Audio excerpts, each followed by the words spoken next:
Balance இருக்க வெள்ளரிக்கா பனானாவை நம்ம சாப்பிட்டுக்கலாம். ஹாய் சொல்லு, ஹாய் சொல்லு, ஹாய்.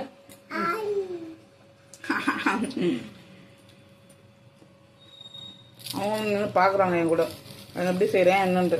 அது அவங்க வந்து செய்கிறதுக்கு இப்போயே நம்ம என்ன செய்கிறோமோ அதை திரும்ப செய்கிறாங்க. ரெடி ஆகிடுச்சு, நம்ம எடுக்கலாம். இந்த பார்த்தீங்களா எப்படி ரெடி ஆகிருக்கு பாருங்க. நம்ம அதை ஒரு பிளேட் எடுத்துக்கலாம். பாருங்கள் மைனஸ்லாம் சைடு எவ்வளோ தூரம் வந்திருக்குன்னு, எவ்வளோ நஞ்சுன்னு தான் வந்திருக்குன்னு பாருங்கள். Ta-ta, homemade sandwich ready. கடையில் இந்த சாண்ட்விச் வந்து நார்மல் வெங்காயம் தக்காளி வச்சு கொடுக்கறது 50 ரூபா, குறைஞ்சது 40 ரூபாங்க முன்னாடி. இப்போ நான் எப்படி 50 ரூபா இருக்கும். இதில் கார்ன் போடலாம், குடமிளகா போடலாம், உங்களுக்கு என்ன வேணுமோ அதை போட்டுக்கோங்க. கட் பண்ணையில் எனக்கு ஃபுல்லாக வெளியே வந்துருச்சு. நான் வந்து கரண்டியால் கட் பண்ணிட்டு இருக்கேன், கட் பண்ண வரல. அப்படியே சாப்பிடுவோம். இங்கே பாருங்க, சூப்பர்.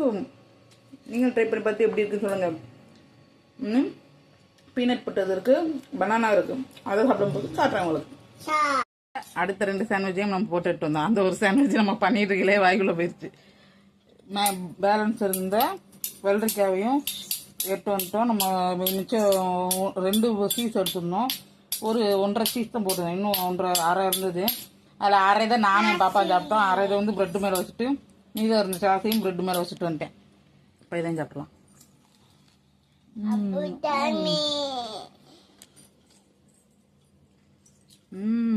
சீஸ் நல்லா வெளியே வந்துருக்கு பாருங்க.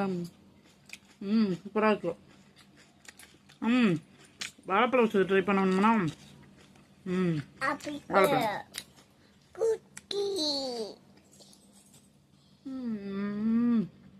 சூப்பர், ட்ரை பண்ணி பாருங்க. இந்த வீடியோ உங்களுக்கு பிடிச்சிருந்துச்சுன்னா எங்கள் சேனலை லைக் பண்ணுங்கள், ஷேர் பண்ணுங்கள், மறக்காமல் சப்ஸ்கிரைப் பண்ணுங்கள். இது சீக்கிரமாக குயிக்காக செஞ்சிடற ரெசிபி ஃப்ரெண்ட்ஸ், மறக்காமல் ட்ரை பண்ணி பாருங்கள்.